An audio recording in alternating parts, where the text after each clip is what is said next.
د الله رب العزت پنیز باندې د سپینګری مسلمان ډیر قدر دی. فقيه ابو الليث سمرقندی رحمه الله هغه یو واقعه را نقل کړی دا. احمد بن سهل رحمه الله فرمایي چې کله یحیی ابن اکثم رحمه الله د بډاوالي په حالت کې وفات شو، د وفات نه څو ورځې وروسته ما په خوب کې ولیده. تپوس مې تو کو چې الله درسره څه معامله وکړه، وی بخلې کنه.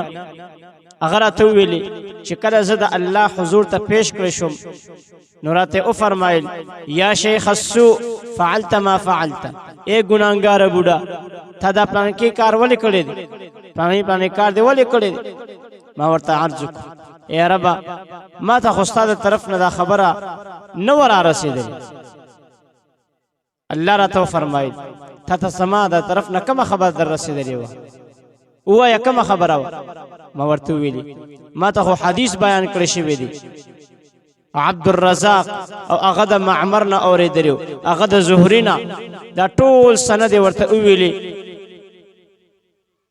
د پیغمبر علیه الصلاۃ والسلام پورې سند ورسو، او پیغمبر علیه الصلاۃ والسلام د جبرئیل امین نه دا خبره اوریدلې ده، او حضرت جبرئیل علیه السلام دستانه دا خبره اوریدلې ده چې تا فرمایلی دي چې کوم مسلمان چې په اسلام کې ګیره سپینه شي او زه هغه ته د عذاب ورکولو اراده وکم نو ما ته حیا راځي چې زه ته عذاب ورکوم. نو اے ربا زه هم بډایم، ما ته هم د عذاب نه نجات راکړه. یحیی ابن اکثم رحمه الله وی الله تو فرمایل چې عبد الرزاق هم رښتیا ویلي دي، معمر هم رښتیا ویلي دا قصره دی بیان تنیم رښتیا ویلي دي، پیغمبر هم رښتیا ویلي دي، او جبرئیل امین هم رښتیا ویلي دي، او ما هم رښتیا ویلي چې زه هغه کس ته عذاب نه ورکوم د کم کس چې په اسلام کې ګیره سپینه شوي وي.